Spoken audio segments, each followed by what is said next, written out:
Stop following my son, you lowlife. He's not here anymore. 3 years after breaking off our engagement, I ran into Georgie, my former father-in-law, at the hospital. He yelled at me right away. I haven't seen Rick since that day. I managed to reply, but Georgie's scowl didn't change.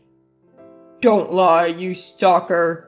Because of you, Rick had to quit this place. Dr. Knowles, please lower your voice. You're scaring the patients, and this woman is... Other doctors tried to calm Georgie down, but he took his frustrations out on me. Rick suddenly quit this hospital. My son, who never defied me, had to leave because you wouldn't stop following him. Wait a minute. I told you I haven't seen him since that day. Rick left on his own accord. Don't make me laugh. It's all your fault. Because of you, a child of a worthless mother, my son started defying me. My wife was so shocked she left me. You ruined my family. There's no point talking to this man any longer. Not only did he insult my mother, but he also blamed me for his son and wife leaving him, completely unaware of how much he had been stifling them. I was furious. Ignoring the red-faced Georgie, I walked away. Hey, we're not done talking. Just as Georgie grabbed my shoulder, a startled voice rang out. My name is Liliana. My life changed dramatically when my father passed away suddenly when I was in high school. My mother became depressed and her health deteriorated. Carrying an indescribable sense of anxiety, I decided to start working right after high school to support my family and my younger brother's future. Still, I was fortunate with my work relationships. The law firm where I worked as a secretary during the day had a good atmosphere, and the boss was very kind to me. The pub where I worked at night was run by a couple and frequented by nice regulars. I loved the homey atmosphere and the meals the owner cooked. Then, a few years after I started working, it was an ordinary Friday. How unusual. A young person coming in alone. The pub's clientele was mainly people in their 40s and older. But that day, a man who looked to be in his 20s, around my age, came in alone. While other customers were enjoying their meals and drinks, this man looked unhappy. I even heard him sigh a few times. He stood out because we rarely had customers close to my age, and he had a gloomy aura. From that day on, he became a regular, coming in every second and fourth Friday. He introduced himself as Rick Knowles. Rick usually ate in silence and left after about an hour, but gradually he started talking to me and the owners and stayed longer. Rick continued to visit on those Fridays, making small talk before leaving. I started looking forward to the Fridays when he would come in. About a year after Rick started coming to the pub, he asked me out on a date. I had been working nonstop since high school, and love seemed like a distant dream. It was then that I realized I had feelings for Rick. I was thrilled when Rick asked me out. After a few dates, we decided to become a couple. By then, my younger brother had started college, so I had a bit more time for myself. I didn't know what Rick did for a living until we started dating. He told me he was a medical resident at a private university hospital. That explained why he always seemed so down. His family was full of doctors, and his father, also a surgeon, worked at the same hospital. Apparently, he didn't get to choose where he worked. His father took great pride in their long line of doctors and looked down on anyone who wasn't a surgeon. He also held a powerful position at the hospital. You're destined to take over the surgery department. You should be able to handle this much," his father would say, always demanding more from Rick. Under his father's watchful eye and constant pressure, Rick was struggling. I encouraged him because I genuinely admired his dedication. "You're your own person, Rick. You don't have to follow your dad's path to be a great doctor. You're already working so hard." "Thank you, Liliana. Hearing you say that lightens my load." Even though we'd only been dating for a few months, Rick's commitment was intense. He barely had time to rest, always studying. His only free time was on the second and fourth Fridays, and our occasional dates. Despite the immense pressure from his father, Rick never slacked off his duties as a doctor, committed to saving lives. That's why I didn't mind our limited time together. In fact, seeing Rick work so hard inspired me to set my own goals. "Boss, I've decided. I'm going to become a lawyer. I've even started studying a bit." "Great, if that's the case, I'll support you all the way. If you have any questions, just ask." I'd been considering it for a while, especially since my boss had suggested it before. Now, I was committed to becoming a lawyer. Rick was doing his best to save lives as a doctor. To be worthy of him, I wanted to be helpful to people too. So I started preparing for the bar exam. I'd seen legal documents before, but studying them made me realize how much I didn't know. There were times when I felt like giving up, but Rick would say, "Let's keep pushing through together." He never laughed at me for aiming high, even though I only had a high school diploma. Though our goals were different, it felt like we were in this struggle together.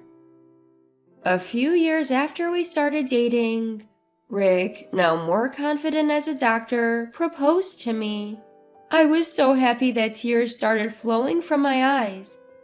I accepted his proposal right then and there.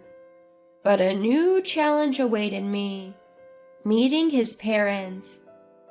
I'd heard that his mother, Catherine, was a kind and gentle person, but his father, Georgie, was quite the opposite.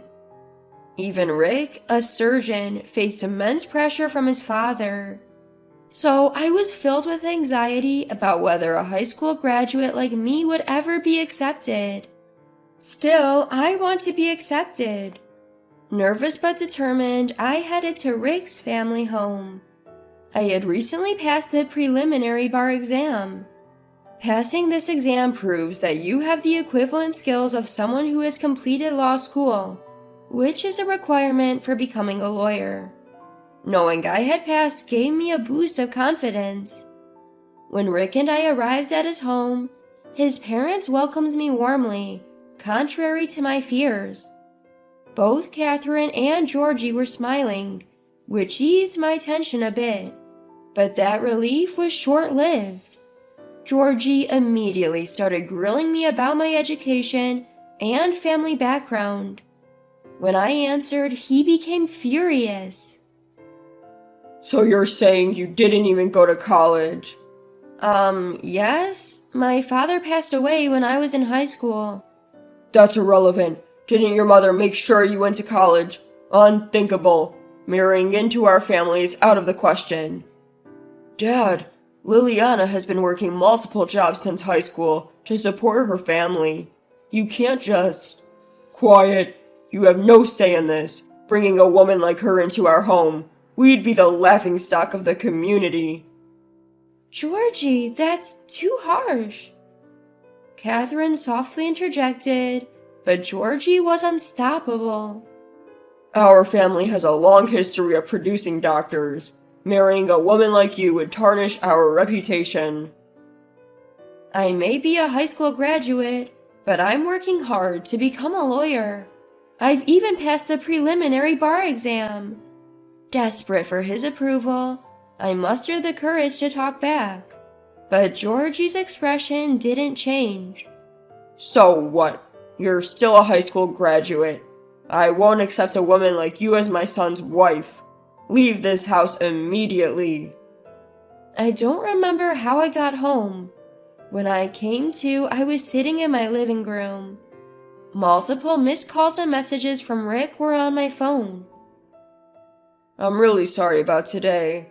I'll try to convince them to accept us. I'm sorry for putting you through this. Although many comforting words arrived, my mind was made up. I wasn't ready to be with Rick. The idea of marrying him seemed like a fairy tale. Rick, you're already doing great as a doctor. You'll eventually break free from your father's control. Keep pushing forward. I can't be there to support you, but I'll always be cheering for you. I sent that message and chose to walk separate paths. 3 years passed. I was on my way to a particular place, my steps heavy, because that place was the hospital where Rick worked. If I run into Rick, I'll try to smile. But if I encounter Georgie, the thought weighed heavily on my mind. No, I'm here for work today. I kept telling myself to stay focused as I walked into the hospital. But then my worst fear came true. Georgie appeared before me. He seemed to notice me almost as soon as I noticed him. Leaving the doctors who were surrounding him, he walked over to me and started yelling with a face full of anger. Stop clinging to my son. He's not here anymore. What?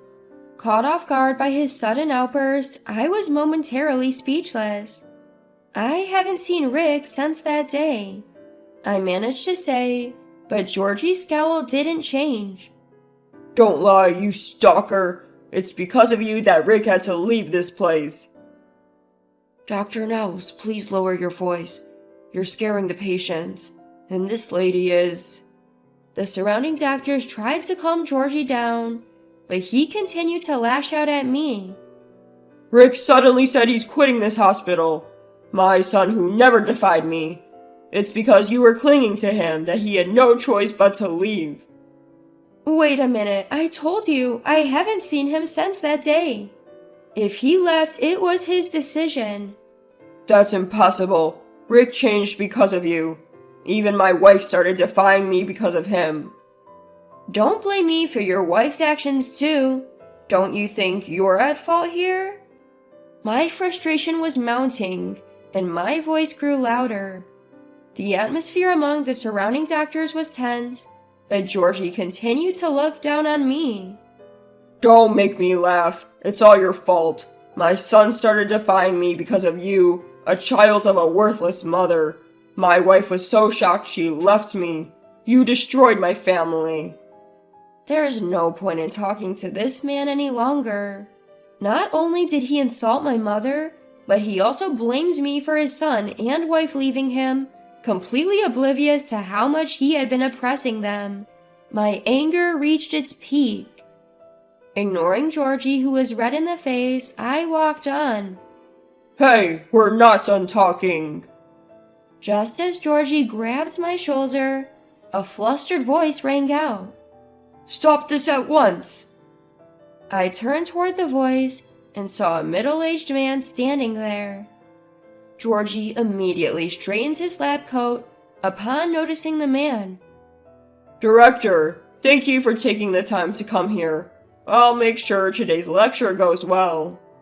Georgie had apparently retired from this hospital a while ago and was now working part-time and giving lectures. He was happily discussing today's lecture topic. After finishing his conversation with the director, Georgie turned to me and said loudly enough for everyone to hear, You're still here. A high school graduate with only one parent has no business being here. Leave immediately. He had just said, We're not done talking. But now he was telling me to leave? Perhaps he wanted to show off in front of the director. but it completely backfired. Georgie, how dare you say something so rude? Besides, I didn't come here to see you. I came to see her. What?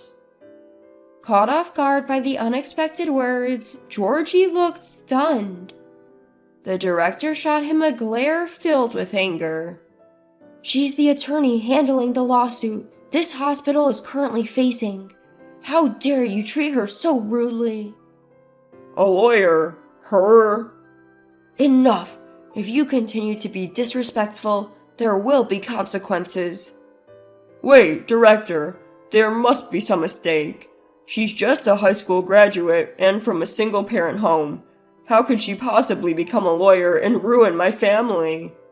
Georgie seemed to be trying to convince himself that I couldn't be a lawyer, but the director was telling the truth. After that incident, I passed the bar exam and became an attorney. About 6 months ago, this hospital was sued by a patient's family for alleged medical malpractice. I was called in as the lead attorney, something Georgie, who had retired, was apparently unaware of. Despite the director's warning, Georgie continued to belittle me. The director confronted him fiercely. Didn't you understand what I said? If you're rude to her, you won't get off lightly. Director? Georgie looked overwhelmed. Realizing he was in trouble, his face turned pale.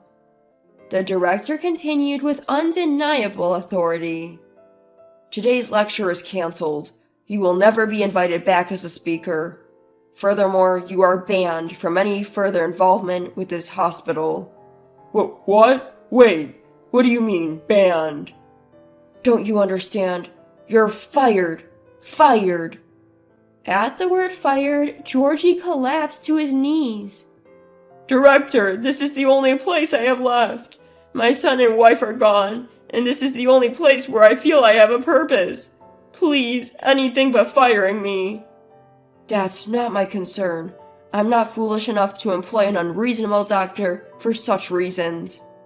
What? Without me, the surgery department won't function, right? Is that okay? That's only your opinion. The surgery department will function just fine without you. Let this be a lesson. Overconfidence can be your downfall. The director said only that and left Georgie, who was in shock as he led me away. Afterward, it seems Georgie was officially fired. He was also shunned by his junior doctors and has been living in isolation ever since. He tried to find another job, but his bad reputation preceded him, and he ended up opening his own practice. However, rumors spread that he judged people based on their education and family background, and he couldn't attract any patients. As for me, I won the medical lawsuit. Not only did I gain confidence, but my reputation as a strong attorney in medical issues also grew. During this time, Rick showed up at my law firm. Facing me, he apologized. I heard from the director. I'm really sorry for the discomfort my father has caused you, both 3 years ago and now. There's nothing for you to apologize for, Rick. Rick looked somewhat relieved. He told me what he had been up to since that day 3 years ago. Now he's living with Catherine, working at a new hospital, free from Georgie's control, and doing his best every day as a doctor. Listening to Rick's story, I felt a sense of relief. I was happy to hear that both of them had escaped Georgie's control and were living fulfilling lives. Do you remember, 3 years ago, you told me I had the strength to break free from my father's control? Yes, I do. Those words have stayed with me and gave me the courage to leave my father. They've been with me ever since. I had no idea my words meant so much to you. As I said this with a shy smile, Rick looked at me with serious eyes. I know this might sound convenient given the circumstances, but would you consider starting over with me? Rick, if it were me 3 years ago, I probably wouldn't have been able to accept. But now I have confidence in myself. Thank you. I look forward to our future. And so we decided to start our lives anew. I'm sure many challenges await us, but I believe that together, as we are now, we can overcome any obstacle.